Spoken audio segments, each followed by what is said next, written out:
Alors bonjour à tous et bienvenue dans cette nouvelle vidéo. Donc aujourd'hui nous allons parler des hypersensibles et du choix des prestataires. Alors effectivement, il y a une chose auquel on pense rarement, c'est que quand on est hypersensible, il faut bien faire attention à quel type de prestataire on va choisir, quel type de caractère le prestataire a justement. Pourquoi je parle de ça? Eh bien ça va s'expliquer assez facilement. Donc on le sait tous, les hypersensibles sont des personnes très sensibles, du coup, que ce soit au niveau sensoriel, donc au niveau physique, mais aussi au niveau psychologique. Et donc il faut que le prestataire remplisse aussi ces critères, d'avoir suffisamment de tact en fait pour que la personne se sente bien. Donc ce n'est pas n'importe qui va être un prestataire adéquat, en tout cas pour les hypersensibles. Et donc ça veut dire que si vous êtes hypersensible, attention aussi au type de prestataire que vous allez choisir, non pas de voir un petit peu quelles sont leurs qualifications, donc le diplôme qu'ils ont ou pas n'est pas important en soi. Ce qui est important, c'est vraiment la qualité humaine de la personne. Est-ce que cette personne a du tact ou pas? Est-ce que cette personne est plutôt bourrue ou pas? Donc tout ça va jouer. Alors je vais m'expliquer évidemment. Imaginons un hypersensible qui doit recevoir des soins au niveau médical, donc c'est-à-dire plutôt des soins d'infirmière, va-t-on dire. Donc si vous avez une infirmière qui est quelqu'un de très doux, ça va très très bien se passer. Si c'est quelqu'un qui en plus est dans le relationnel, qui va parler, ça va d'autant plus se passer. Donc plus la relation va être établie et plus l'hypersensible va se sentir bien au niveau de ses émotions, de son ressenti. Donc c'est quelqu'un qui va devoir être rassuré dans ce qu'il ressent et dans ce qu'il est. Et aussi au niveau des explications, si c'est quelqu'un qui est hypersensible et en plus assez intellectuel, comme le sont forcément les surdoués, vous aurez besoin d'avoir un prestataire qui va vous expliquer les choses. Ça va vous amener justement à vous guérir davantage mieux, que ce soit physique, psychologique ou on peut même dire social, parce que même une assistante sociale, si elle ne vous prend pas en considération en tant que personne alors que vous êtes hypersensible, ça va poser problème. Alors je vais m'expliquer en prenant un autre cas, en admettant que c'est par exemple un cas dans lequel ça ne se passe pas bien. On va prendre un autre prestataire pour pas que ce soit toujours les infirmières qui prennent pour leur grade, hein.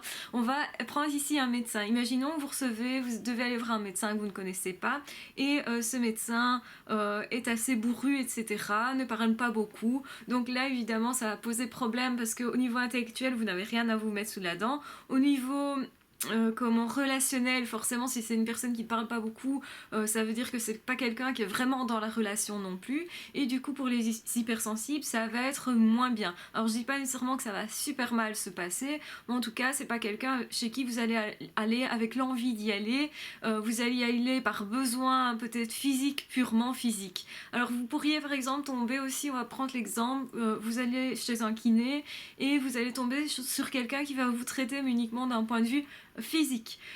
Et donc du coup, pour l'hypersensibilité qui est physique, c'est ok, mais par contre pour tout ce qui est psychologique, tout ce qui est derrière, ça va être peut-être pas super.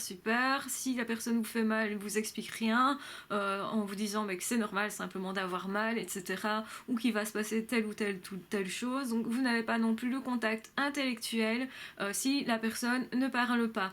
Alors si je prends par exemple un ostéopathe, parce que là évidemment j'essaye de monter au sommet de l'hypersensibilité, et voyons que vous voyez un ostéopathe qui en gros fait des manipulations plutôt très brusquement, hein, puisque on sait tous que les ostéopathes ça peut être très très très brusque, et donc du coup après vous n'êtes pas bien du tout, et donc là il n'y a pas d'encadrement et rien du tout. Mais généralement l'hypersensible va vivre ça plutôt mal parce qu'il aura mal partout, il ne sait pas si c'est bon ou pas bon, il n'y a peut-être pas d'encadrement non plus au niveau de la parole. Enfin bref, là généralement ça se passe pas bien du tout et la personne va avoir envie de fuir forcément, puisque son hypersensibilité, en fait sa personnalité, ce qu'il est n'a pas été respecté, et même si le travail n'est pas nécessairement mal fait au niveau de la prestation en tant que telle, puisque c'est normal si vous allez voir un ostéopathe qui vous fasse de l'ostéopathie, c'est plutôt normal on va dire.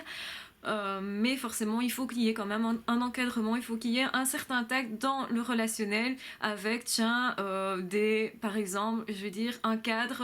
Donc idéalement l'ostéopathe va devoir vous dire voilà, tu vas avoir mal pendant X jours, c'est tout à fait normal, ne t'inquiète pas.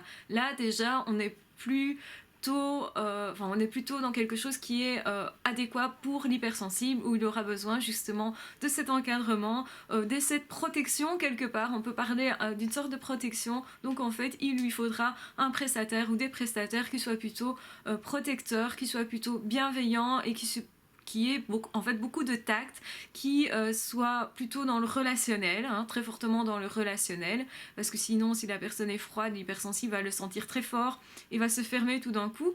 Donc généralement les séances vont être vécues plutôt avec beaucoup de stress, la guérison va être moins facile du coup. Donc tout ça il faut en tenir compte quand on était hypersensible et qu'on cherche un prestataire, mais aussi quand on est prestataire et qu'on doit accueillir des hypersensibles. Ce n'est pas toujours évident de s'adapter à chaque personne et c'est pour ça qu'il y a des prestataires qui ne conviennent pas pour certaines personnes et des patients qui ne conviennent pas non plus aux prestataires, et que donc c'est un petit peu logique de sélectionner tout ça pour simplement s'adapter les uns aux autres pour que ça se passe au mieux en tout cas.